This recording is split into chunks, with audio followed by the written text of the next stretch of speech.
So this first question goes to Mr. Les Brown, and then we're going to throw it to Mr. Matt Sapala. Mr. Brown, you've had to overcome so many different challenges in your life as a father, a husband, someone who's gone through divorce, someone who's lost their job, someone who's faced so many obstacles, and you could have easily given in to excuses. You could have easily bought into all of the self-imposed limiting talk that so many people find themselves up against. Where did you get the will to? I hear you talk about willingness. Where did you get the will to continue to overcome, stay focused on your dreams and your goals, and to make things happen? For those that are listening that are in that place right now. I'm so glad you asked that question. One of my favorite books is Man's Search for Meaning, Viktor Frankl. And he said he was in the Nazi German concentration camps. He said the Jews that survived the inexpressible cruelties of Nazism had some power greater than themselves that they believed in, or some movement that they bought into, or some family member that they were determined to see again. And what it boiled down to, he said, if you know the why for living, you can endure almost anyhow. If you got a reason that drives you. My reason was I had made a commitment. I was going to buy my mother a home. And nothing was going to turn me around. I was going to make that happen. That was not some wish. My brothers and sisters, they didn't share it. They thought I was crazy. But that became my reason for being. I faced a lot of rejections. And I just saw it as a part of the process, that you have to roll with the punches. Because I was in this place where Paul Robeson, who said, "Here I stand, for I can do no other." And I was determined that I was going to find a way through speaking to earn enough money that I'd be available to my mother to take care of her, who was suffering from breast cancer. I promised her when I was a kid, I said, "You'll never go into a nursing home." She used to work in nursing homes, and she always said she never wanted to go into a nursing home. I said, "I promise you, that will not be your destiny." And when my sister called me and said, "Leslie, are you sitting down?" I asked, "What's wrong with Mama?" I just got reelected to the Ohio legislature, and they appointed me to the chairmanship of the Education Committee and the Human Resource Committee. And she said, "Mama has breast cancer." I said, "I'll be there tomorrow." She said, "But you just got elected." I said, "Listen to me. I enjoy politics, but I love Mama." And I promised her I'll be there. And she said, "Leslie, they have a lot of good nursing homes in Dade County." I said, "Please, don't touch her. I'll be there tomorrow." I caught a plane the next morning, and I'll never forget ringing the doorbell. And a friend of hers, named Miss Mildred, was there. And she came to the door and she said, "Oh my God, Mamie, Leslie's here." And I could hear my mother say, "I knew he would come. I knew he would come." Mildred, unpack those boxes. He's here. I knew he would come. You have to have something that drives you when others give up and surrender and throw in the towel. Something that can cause you to reach a place within yourself where you say, "I don't feel nowhere's time. I'm going to get it done." that makes you unstoppable. I was there. I took care of her until she left here. Brought her home. Got to find something that pulls you into the future. There's a stand that you decide to take with your life. And Matt Zappala, like Mr. Brown, you went through some challenges. You've been very transparent, talking about being a husband, a father, and then a single father within a very short period of time. And many people that are dealing with children will often use the children as an excuse as to why they can't get things done and do the work that's required to provide. So you coming from the military, not having any experience with generating significant life-changing income, where did you get the will to say, yes, I'm going to get this done, even though I have kids that I'm responsible for as a single parent? I got to figure it out. Where's that will to come from? Came from my parents. Came from my parents immigrating here from the Philippines, and just hearing stories about what it took for my mother to get her first job as a nurse at a hospital, $600 a month as a nurse. And then my father coming here because he was a tour guide in the Philippines, and he just basically sold himself on a free airplane ride in America and get himself into Indiana University. And I thought to myself that every generation has this great decision. And I felt my decision that, you know what? I've got this gift of entrepreneurship. I got this gift of an insurance license. I have no college degree. I have no other alternatives. And I get these 3 miles looking at me, and they're looking for me to come home and provide a home and activities and cheerleading and martial arts and all that, football and all this stuff that any other kid would want to enjoy. But I knew I couldn't depend on anybody else, because as a single father, I had to do all that. I had to put myself in a position where I had no other options but to. Because what was my alternative? My alternative was to have the other party in the life and not have control or the access that I'm able to provide myself, having to divvy up decisions. And as a single parent, you have to make those decisions twice, 3 times as hard, because there is no other financial assistance from the other side. I mean, I was one of those weird single fathers where I actually had custody of my kids. And if I'm looking at them and they're expecting everything from me, and they expect to be here, my decision with them was, listen, you don't owe me anything. I owe you everything. At least at the very extent of showing you an example of what to do during tough times, and showing you and giving you a work ethic. And so when I'm looking at this and I decided to put a flag in the ground, I want to be able to say, I want my kids to say, you know what, I may not agree with everything that Daddy did, but man, I respect him. I respect his hustle. I respect the grind. And I found that the older they've become, the smarter I've become to them.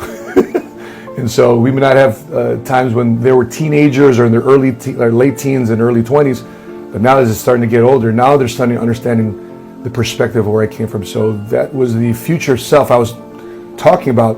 What would these kids say? They may not agree with me, but man, my dad is somebody I want to follow. His footsteps may not be necessarily, or his career may not be the career, but man, I want to follow the way he went about business, the way he went about making decisions in his life. And I want to be able to them to say, my daddy gave me a great last name. Now it's up for me not to screw it up. Last night we did our Hungry to Speech training we do on Thursday nights. What I shared with people, how you can have a story or you don't have to have a story. How the best speakers are the best listeners. And so I listen very deeply. And some of you have seen me take someone's story. I will ask, can I take a swing at it? And they say, yes. And so, and then I do a piece with it and they say, how you do that? Well, this is something that I love. And so I'm always listening. So the best speakers listen not just with their ears and not being judgmental, but listen with their hearts and what touched them. So I'm going to give you an example, and this is something that coaches and salespeople and multi-level marketing people and speakers and just business people should use as a strategy to learn how to become more effective and think on your feet. And if you're called upon to give a presentation, listen closely when you're in meetings and sitting and taking notes, that if something that just touched you, then you can use that. So I'm going to give you an example. Last night, one of our members in Hungry to Speak, one of the speakers said last night, God's up to some amazing stuff. God's up to some amazing stuff. Ladies and gentlemen, as you look at yourself, look at your goals and dreams. As we look at all that's going on in the midst of the pandemic, in and out of it, here's what we know. God is up to some amazing stuff with your life. Because in this thing called life, it's about growth. This thing called life, it's about handling and transforming ourselves to accommodate the disruptions of life. This thing by life and where we are right now, it's full of distractions. And so as you look at yourself, look at your goals and dreams. What's most important is just keep focused and allowing yourself to be fueled by your faith. My son John Leslie said that your faith is a down payment on your future. Come on, somebody.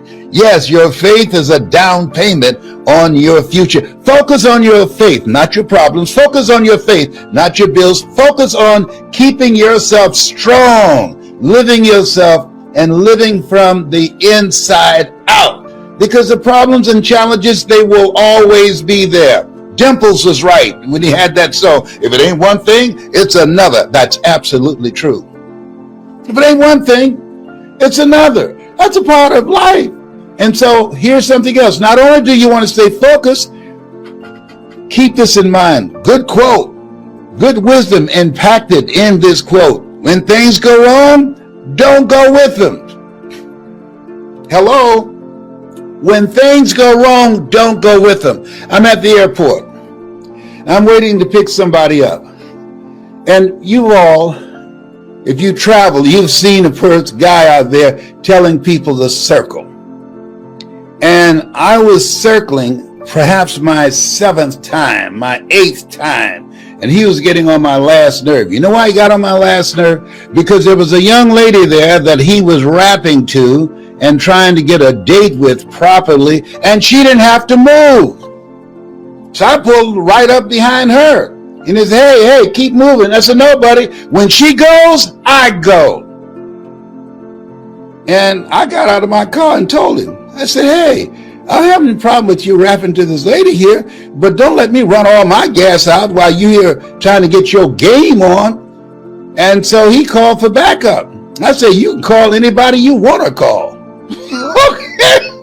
And fortunately, God looks out for babies and fools. The lady walked up. She said, Mr. Brown? I said, yes, ma'am. She said, trouble is easy to get into and hard to get out of. Get back in your car and circle. I said, yes, ma'am. It's good to have someone that can disrupt your thinking, that can check you on your stuff. And what she was reminding me of, nobody knows him. And I'm up here arguing with this guy. He's got backup. And when they come, guess who they're going to put in handcuffs? Les Brown. And they don't know that chump. I'm getting mad thinking about it right now. Come on, Tyrone. I ought to send you up there because Tyrone's got a black belt in karate. Okay, Tyrone, it's all right. It's all right. Calm down. Yeah, he said he shouldn't do you like that. I know. He didn't need to know that you just made me Brown's baby boy. I know. Calm down, Tyrone. Just jump up and down, doing flips right now. So at any rate, there are things that's going to happen. Sometimes people will snap on you. I'm on the elevator at Emory Hospital, and they clearly, that you can only have 4 people on there at a time. And then this guy going to run and jump on there to be the 5th person. I said, excuse me, sir. You see these spots here? This is 1 there, 2, 3, 4. You're not supposed to be in the middle of us. We don't know you. He looked at us and waved his hand. And I'm looking at him. And I'm saying to myself, you about to make me lose my mind up in here. And he's one of those people that aggravate me, who wear their mask beneath their nose. That's beneath their nose. Then he had to sneeze, and he pulls me. Now, there was a time when people sneeze, you would say, God bless you. But now, let me get to but I'm on the elevator. I can't get off. I said, hey, homie. I said, listen to me. You don't know me like that. I don't need to be in here breathing your sneeze. You better pull that up. Do you hear me? And he pulled it up real quick. Because I was about to give him a touch-up up in there. So, in this place where we are, it's a special time. What are the talents? What are the abilities? What are the skills? What are the ideas that you can be working on right now in and out of the pandemic that can change your life? See, a lot of people are caught up in the distractions. A lot of people spend all kind of TV time and internet time watching old fights and sporting events. But this is no time to be a fan. This is no time to be a spectator. Listen to me. Listen to me. You have something special. You have greatness in you. And I believe that we all have built-in greatness. But most people don't take the time to focus, to put in the effort and the time to develop that greatness, to discover that greatness. I'm going through an experience right now. I'm reeling. Here I am, 76. God is full of surprises. And I just laid eyes on my birth mother and father who were born in Gainesville, Georgia. Just laid eyes on them, saw the picture. And I met two brothers I have that I did not know, and a sister. And when we met, we were looking at each other, and they all said, and I can hear them, he acts just like Mama. My birth mother was Dorothy Bell Rucker, and her mother, my grandmother, Beulah Rucker. They have the Rucker Museum. And they both were motivational speakers. Come on now. And people say, well, it's in his DNA. What about my three brothers? Know the difference? I focused on this. I developed this.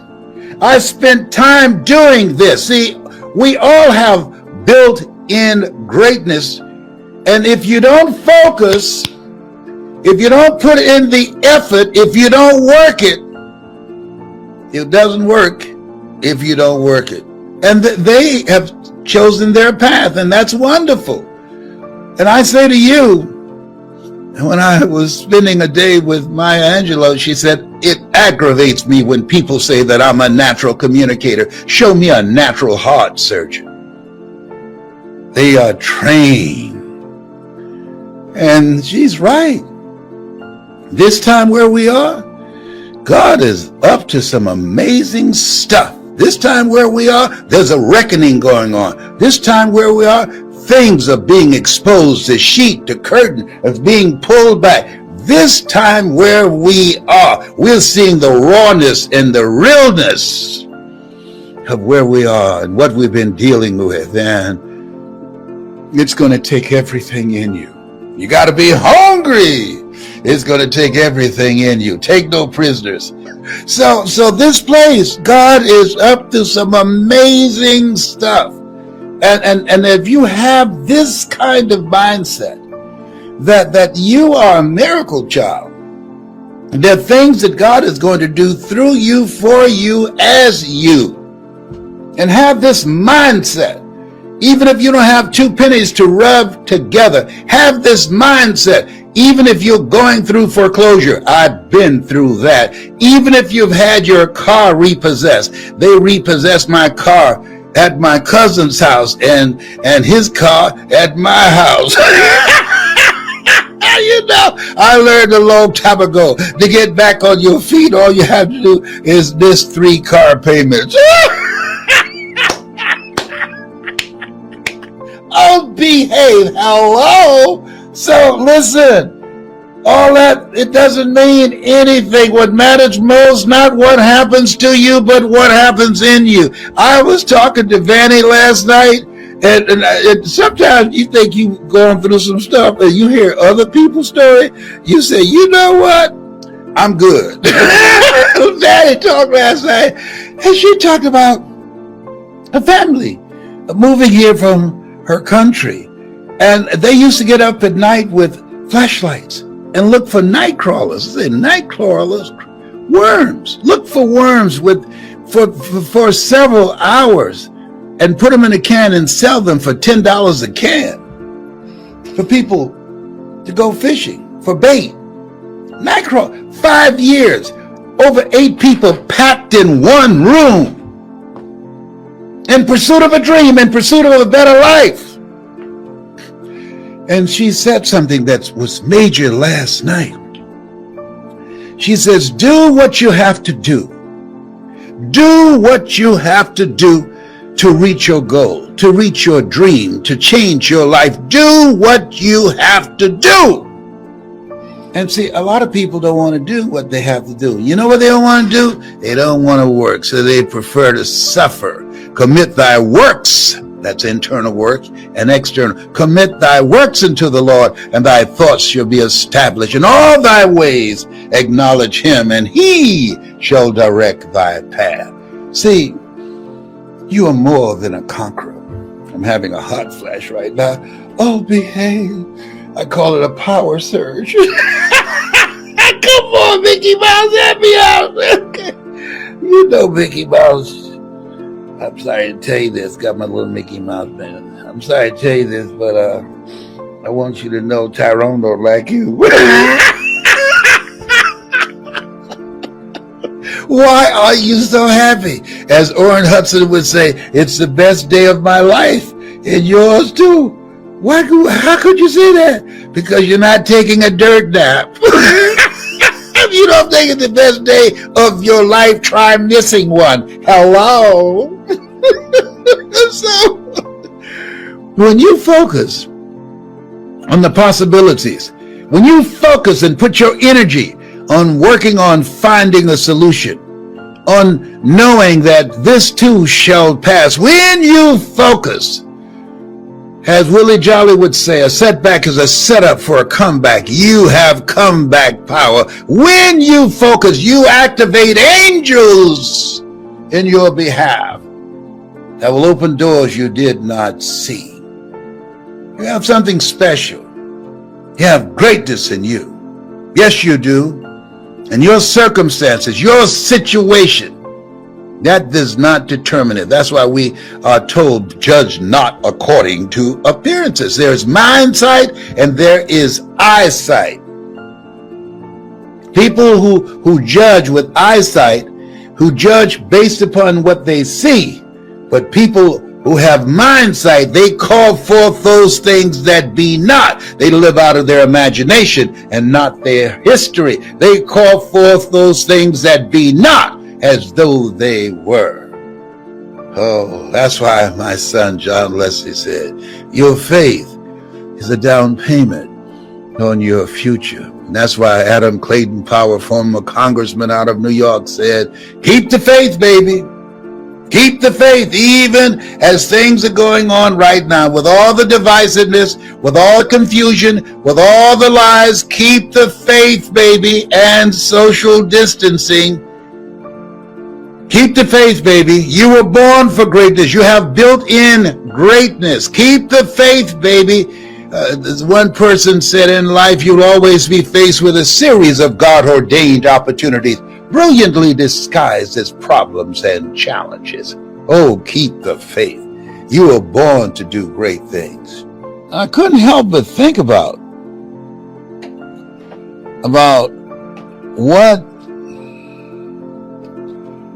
what she had to go through and what she had to do to be able to be focused, to overcome what she had to overcome, to do that and activate that passion that she had within herself to learn. An article read in the newspaper, she had a hunger to learn. My book is entitled, You Gotta Be Hungry. It's a different space. It's no time to waste time. Life ain't playing with us. This pandemic isn't. And so there's widespread insanity that's going on right now. I don't know where you align with what you want to do in terms of your life and your goals and your dreams. But I say what Dr. Miles Monroe said, live full, die empty, keep social distancing, do the things you need to do to stay alive, listen to the scientists and not people who become internet scientists or Google scientists. Listen to the real scientists and make decisions that will keep you and your family safe. That's what's most important right now. And not just be consumed by the distractions that are going on. Life will always be full of distractions. Dimple said, if it ain't one thing, it's another. I said, if it ain't one thing, it's 12 others. And so during the adversities of where we are and what we are facing, you want to have some things that you're doing that will give you the tools, the mindset, the mental resolve to handle whatever life throws at you. Why, Les? Because whatever life throws at you, you have in you. Greater is he that's in you than he that's in the world. You have in you to handle it. You have built-in greatness. You have built-in power, authority, and dominion to handle whatever life throws at you. And life is going to be throwing a lot of stuff. Nobody's going to be spared. That's why Viktor Frankl called it unavoidable suffering. But suffering is a choice. You have a choice because you can suffer or you can choose to do whatever you need to do to liberate yourself, whatever you need to do to reinvent yourself, whatever you need to do to get the help that you need to overcome whatever you are stuck in right now. It does not have to be your residency. And finding peace. Make that a priority. People talk about goals and dreams. You know how many people have achieved their goals of earning a lot of money, of becoming celebrities in a miserable? Look here, I've lived that life. And it's important to get still and find out what is it I need to do to find some peace in the midst of all the stuff that's going on. And take care of you. Stuff's happening to people all around you. Take care of you. It makes sense what Iyanla said. Give to yourself until your cup runneth over, and then give to others from the overflow. This is a time to be selfish. Did he say that? Yes. You can give so much you deplete yourself. I had to learn to give to me.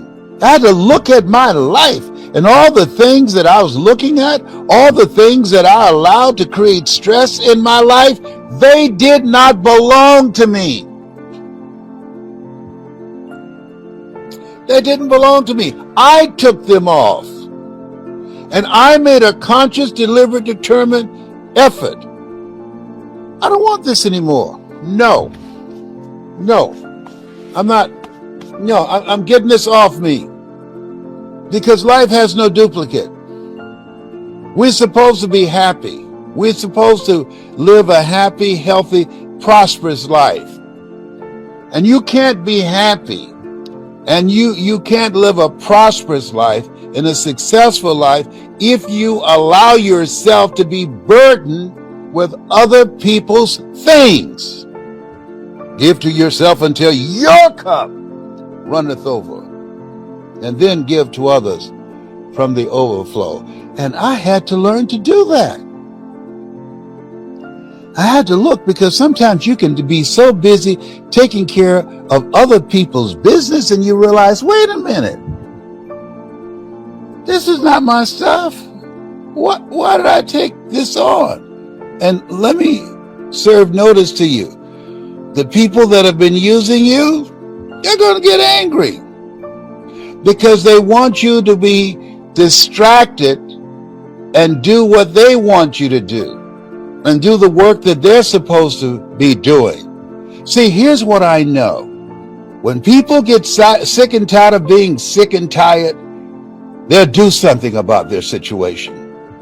That's what I know. During even this place where we're, just imagine. It makes a powerful statement about what's going on right now.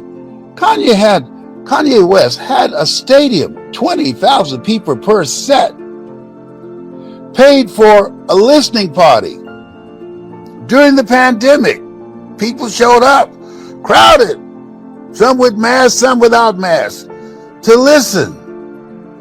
Woo! 40,000. Let me tell you something. If we had an announcement saying, if you have goals and dreams, we're going to have an event and all it will cost you is $97 or $100, same money you gave Kanye for him to walk across the stage with a stocking cap over his face to listen to music. Now you can listen to something that can change your life. The same group of people, will they show up? No. In 7 different languages. No. Whoa. Jesus said, all power is in my hands. Oh, by the way, the poor will always be among you. Wow. Remember what Reverend I said? The best thing you can do for poor people is not be one of them.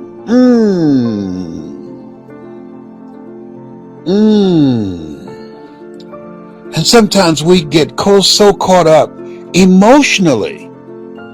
And what I realize and what's important is you can't help people who won't help themselves because your help will be temporary.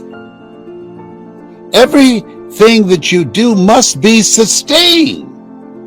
That's why Frederick Douglass said, now I understood what he said. Why help a man stand to his feet if he doesn't have enough gumption to lock his knees, if he does not have the consciousness and responsibility to lock his knees? When you let him go, his head is going to hit the pavement. I can't tell you the number of people I got jobs when I was a state legislator and they lost a job. They got paid on Friday and wouldn't show up on Monday. Have you ever helped somebody and they did nothing with it? Did absolutely nothing with it.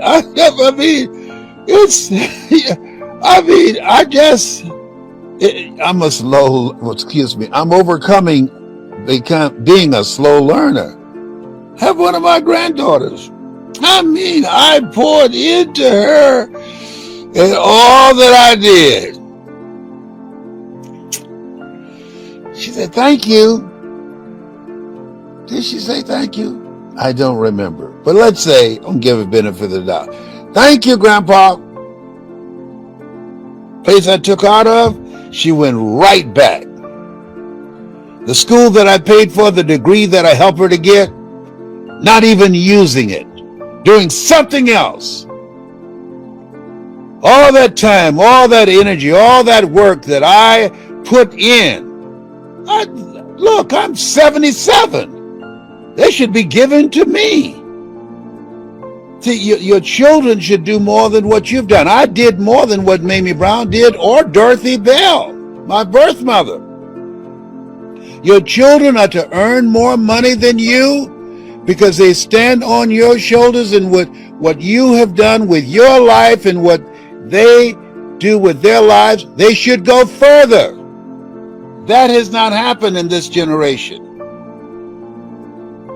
One of my kids told me, I asked him for some ideas. Oh, I'm not going to give you no ideas because you don't listen to your children.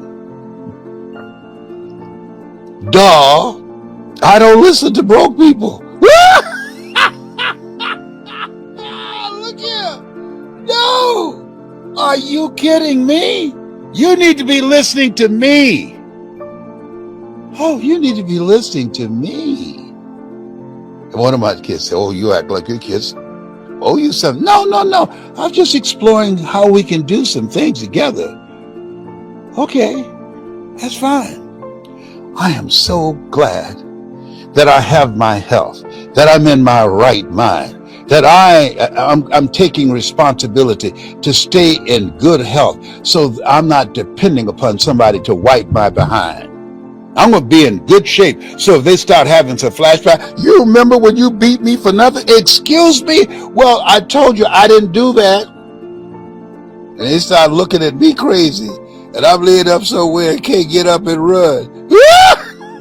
I said, you know what? I thought about it when somebody asked you get older, who's going to wipe your behind? You want to push back that time. You want to take care of yourself. I got up, I started doing some yoga and qigong, and I've been doing all kind of exercise up in here because my goal is not to be a burden to anybody. We can't help getting older, but we don't have to get old. Life ain't playing with us. Old man time is not playing. I was going up the steps and I heard this click in my right knee. I said, oh my goodness, what is that? That knee said, I'm 77. That's what that is. I'm 77. When you get 77, I begin to crack. Oh my goodness. So take your time, buddy. I ain't playing with you. And ladies and gentlemen, some of you can hear me. The majority don't even want to hear it. Gone someplace else. Good. Let me share something with you. Take life seriously. Life has no duplicate. Decide as you look at your life, as you determine what is it that the next greatest version of myself, what does that look like? What is it I need to do? We have an expiration date. We can push it behind us if we want to. We can push it out of our minds and think we have forever to deal with other stuff and say to old man time, hey, listen, wait just a minute. Les Brown's got some stuff he's dealing with his children or his grandchildren or his baby mama drama and all kind of other stuff. Just wait just a minute and then we'll start the clock again. No. You got to be present in mind. You have to monitor and manage the priorities in your life. Guess what number one is? Your state of mind. Having peace of mind. Having your health. If you don't have your health, you can do nothing. It's cute to say, oh, your health is your wealth. Absolutely. But we run past that. Having the discipline. Having a routine. Having a strategy that says, I want to be here. One of the goals I have, that I wake up every day to get off the medication they put me on.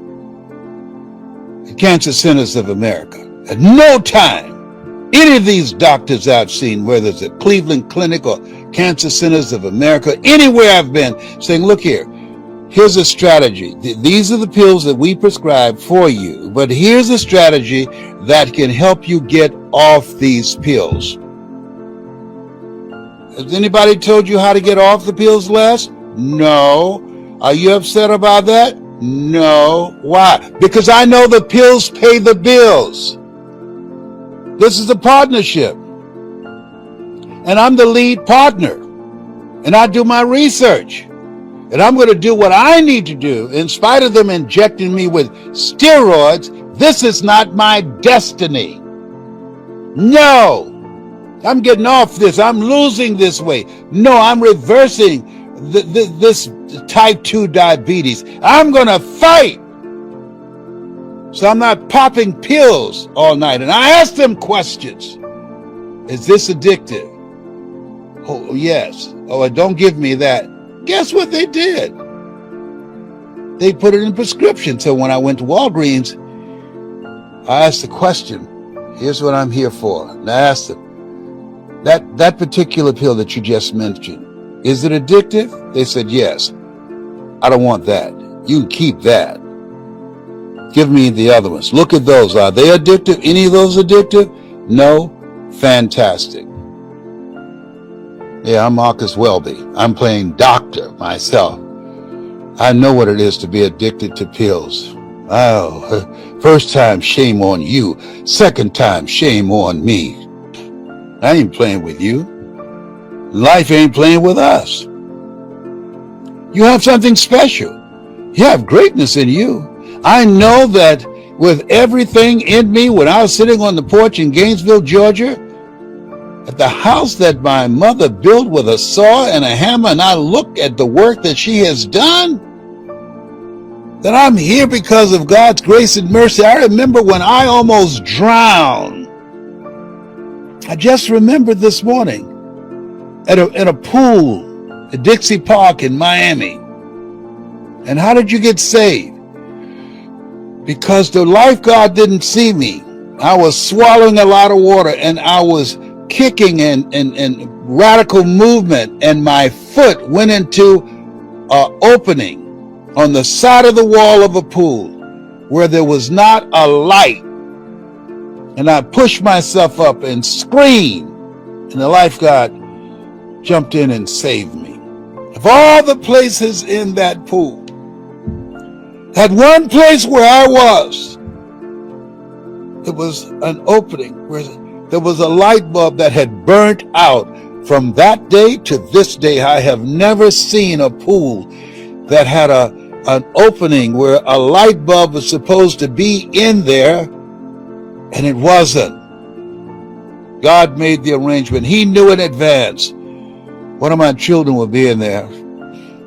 Somebody will push him in the pool, and when he starts kicking, trying to get some help, his foot is going to land in that blessing, that opening that he created for me. What openings has God created for you that you have not recognized, that you take for granted?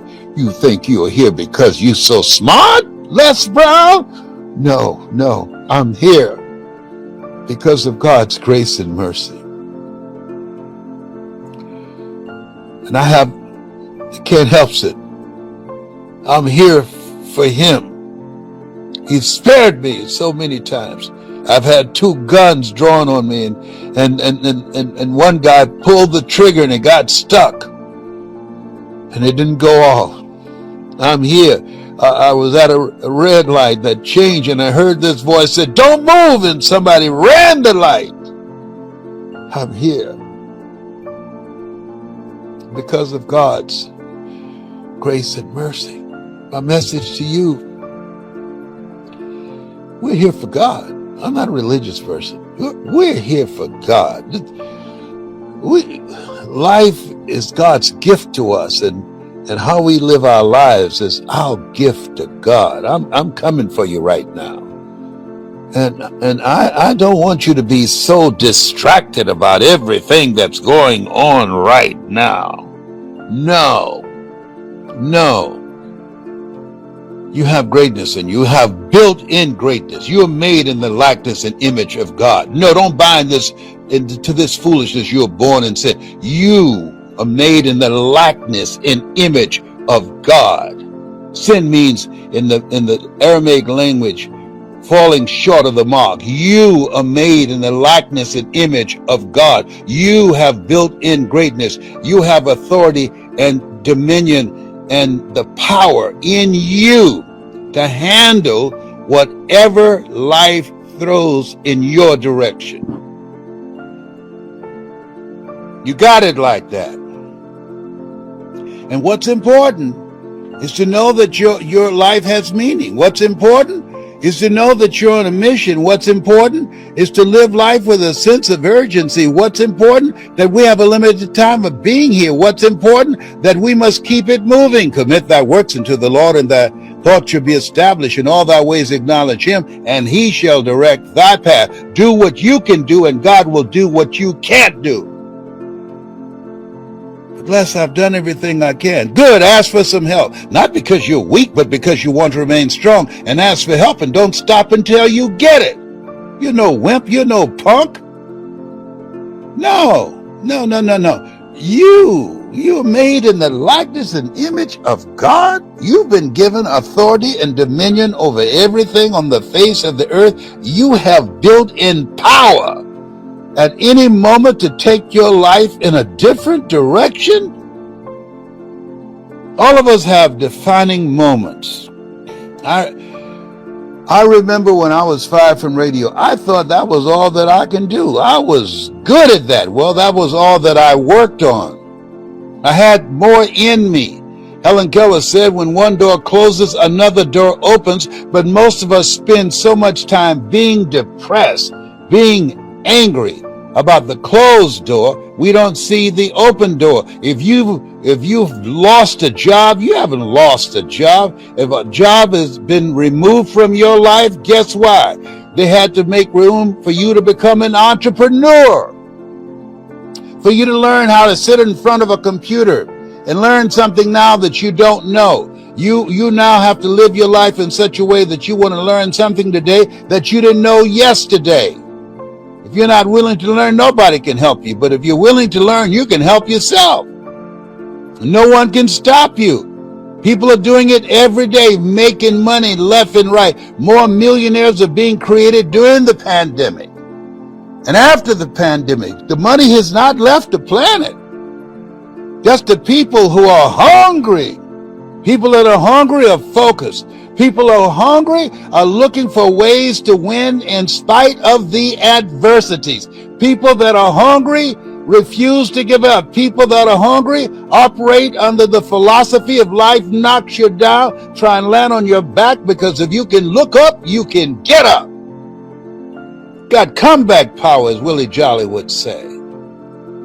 I ain't playing with you. I'm coming for you, because our children are watching us. They're watching us. And many of them are not looking at good role models. That's why the suicide rate among young girls 12 to 17 has increased 51%. Are you kidding me? People dying to get here, and people living here committing suicide. Come on now. People get here, can't speak the language, have a 3 to 4 greater chance of buying a home and having their own business than people who've been here. People who can't speak the language have a 4-time greater chance of owning their own home and creating their own business. There's something wrong with that. Why? Because we've gotten comfortable. That's why Brian Tracy said, your comfort zone is your danger zone. They don't come here to watch Netflix or any other kind of flick or a listening party. No, they're hungry. And you must be hungry too for a better life. You must be hungry too to say, no, this is not going to get the best of me. Sometimes in life, you have to put your foot down, where you say, no. When I heard the rats in the house where I moved my mother out of, and they were playing bid whist and talking to each other, then they're talking about, you know what? I'm so glad Mamie back, I don't know what to do. I'd be glad when she baked one of those sweet potato pies. I'm listening to them. Are they talking about my mama? Boy, that Mamie, she can bake a sweet potato pie. I'm telling you. They're talking about my mama. The rats in the wall. And they have imported roaches in Miami from Atlanta. Roaches that's so big they fly like pigeons and eagles. And roaches where you spray them and they snatch the black flag out of your hand and start spraying you. But here's the kicker. I saw a roach the other day. I got some black flag and start spraying him. And guess what he did? He snatched it out of my hand, but he also had something else in the other hand. I'm looking, it was some Lysol. He sprayed me with the Lysol before he sprayed me with the black flag. He didn't want me to infect him with the virus. I said, that ain't right.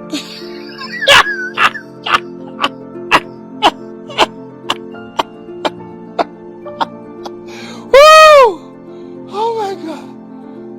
my God. They talk about a shortage of chicken wings. Why can't we have a shortage of flying roaches here? They talk about a shortage of chickens. Are you kidding me?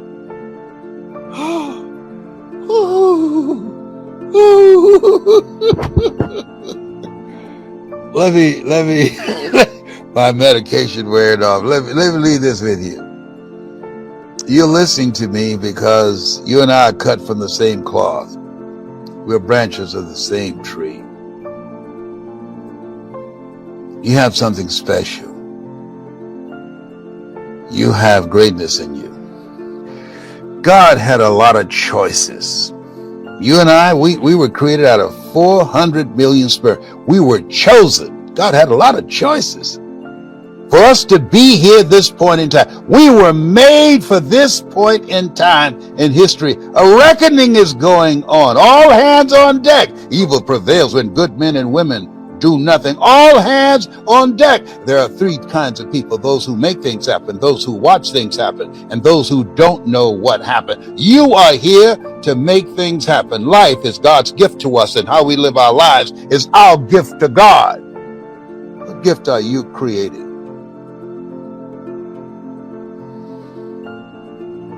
What are you doing? We need you. We need you to be, as Sandra Brown would say, from trust up. We need you to be visible. We need you to be vocal. We need you to be engaged in this thing called life. Our children need you. Our children's children need you. Good man and woman leaves a legacy for their children and their children's children. But we don't want to just leave a legacy. A legacy is how you will be remembered. We want to build a dynasty, as my son John Leslie would say. A dynasty is something that as you build it, you won't be forgotten. Wow. As Tola would say. If you can feel me, if you know what I'm talking about, that you realize that this is a different space, and that if we're going to make it in and out of the pandemic, we must bring a different kind of energy, a different kind of commitment and passion and drive to create a life that we can be proud of. Life is God's gift to us, and how we live our lives is our gift to God. Yeah. This thing called life. What a mighty God we serve. Angels stand before him. Heaven and earth adore him. What a mighty God we serve. I hope you've enjoyed what I've shared as I was rocking in a rocking chair on this porch in this house that my mother built. I bet she never thought about one day the son that she had in Miami, Florida, with his twin brother, will find his way to Gainesville, Georgia, and he will sit on this bench with the brother that he did not know he had, George Rucker, as he listened to stories about me from his brother that he did not know he had. And he would be moved and inspired by the work that I did when he walked through the house and saw the newspaper clippings about my accomplishments. He found me and my mother, his grandmother. Look at God. Let me share something with you. Don't give up. There's a reason that Paul said, pray unceasingly. Don't give up. The prayers will fortify you. Don't give up. Keep moving. Don't give up. Do as As Mary McLeod Bethune would say, praise if everything depends upon God, but work as if everything depends upon you. There's a destiny in you. There's a greater calling in you. There's a work for you to do. That's why you were chosen for this time in history. History is being read, but it's also being written by people like you. That's why you're listening to me. I guarantee you, nobody who went to a listening party are listening to me. I'm an old fuddy-duddy, old Uncle Tom. Ain't listening to me. No. But you are, because you and I are cut from the same cloth. You are, because we're branches of the same tree. You are, because what's in me is in you. The other thing that's major now is joy. And joy, the difference between, as we know, that the difference between joy and being happy is happenstance. It's due to the circumstances. But with joy, you can have joy in good situations and in bad situations. How is that possible? And I know that there's a part of us, that many of us, because we're so disconnected and so caught up in the world, that we neglect ourselves. L.C. Robinson said, things may happen around you and things may happen to you, but he said, and I think it's in alignment with what you said in this book, is what matters most is what happens in you. Mm-hmm. Talk to me about having joy in the midst of the storm.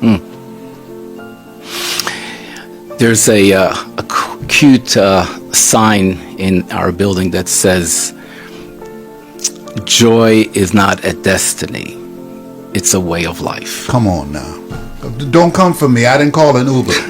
Yes. Joy. Yeah. Say that again. Joy is not a destiny, it's a way of life. It's a way of life. Choose ye this day whom ye shall serve. You can get caught up in the stress, or you can choose the joy in the midst of the pain and turn it into purpose. And so joy is the life within life. Joy is not an object you pick up and you put down. I don't even consider joy. Of course, there's many ways of expressing joy. There's the rah, loud joy. And then there's the joy of life. What I envision in joy of life is where I am at 100% productivity. My mind, my heart, working together in harmony, all bells and whistles, all circuits are playing, and everything is working smoothly. In other words, I'm feeling the experience of the moment. It could be a painful moment. The more joy I have, the more I will feel the pain. Because I am sensitive, I'm open, I am alert. And so I'm totally aware of what's going on. Even the small bumps show up in my life. So I'm not looking for joy. It's not the destiny. Have I been joyful lately? Joy is within everything you do. It's a part of the everyday life. And that is the lead up together. Once you have the calmness of the calmness of the peace, you can focus. You can stay focused. You're with me. Are you with me? You're focusing. Then you're bringing it all together in harmony. Here I am. I'm totally here for you. 100%. I'm here to serve. You know, you've taken me to another place. It's the value of conversation. Because when you said joy is a way of life, what you're saying is joy not tested can't be trusted. It's easy to have joy if your bills are paid, you're not having any problems in your relationship, you have enough money in the bank. It's easy to have joy then because life be lifing. Stuff's going to happen. Things are going to happen to you. Things are going to happen to people that you care about. But when joy becomes a choice, choose ye this day whom ye shall serve, the highest that's within you or the lowest that's within you. When you have joy, the circumstances, the situations, the external things don't affect you because you're not living your life from the outside in. You're living your life from the inside out. And that's why that joy, as people observe you, that way of life that you have chosen, past all human understanding, is that how could he still be happy in the midst of this? Well, it might not make sense, but it does create joy when it's a way of life. So anyone who wants to succeed, whatever we want to do, if you want to win the race, if you want to lift the weights, whatever you want to do, you have to open yourself up and allow for the muscles to work, for the joints to work, the mind and heart and all together, the opener to life. What's that oil that allows everything to work and grow is joy. I've heard that joy takes the friction out of living. Beautiful. If you're just joining us, I'm talking to two individuals that I admire very much, and I wrote the foreword to this book. And if you're ready to have less stress in your life and being willing to learn a new way of life and how you live your life, to have more joy, to create and cultivate peace, harmony, and joy. This book is a blueprint on how to get there. You're gonna learn a lot of stuff. I mean, and what I realize is that reading is like going to see a movie that you've seen many times, like Forrest Gump. Every time I see it, I see some stuff that I didn't see before, and every time I read it, I see some stuff that I didn't see before. I mean, you guys, I told you earlier, this was a download, all right? And so I'm encouraging you to get this book. It's powerful. And not only for yourself, but get it for people that you care about. Get it for your family, for friends, for the people that you work with. Because as we look at where we are right now, we need the tools to help navigate this new space, this place where we are that we have never been before. And as bad as it looks, here's what I know. In the midst of a surgery, it looks like a murder, but on the other side is a healing. And when you have less stress, you can accelerate the healing because now you can use the tool of joy to connect with your family members and have more peace, the team and the people that you work with and your friends. And as you look at yourself, have more harmony within yourself and your relationships and be able to create joy in the midst of all these things that's going on right now.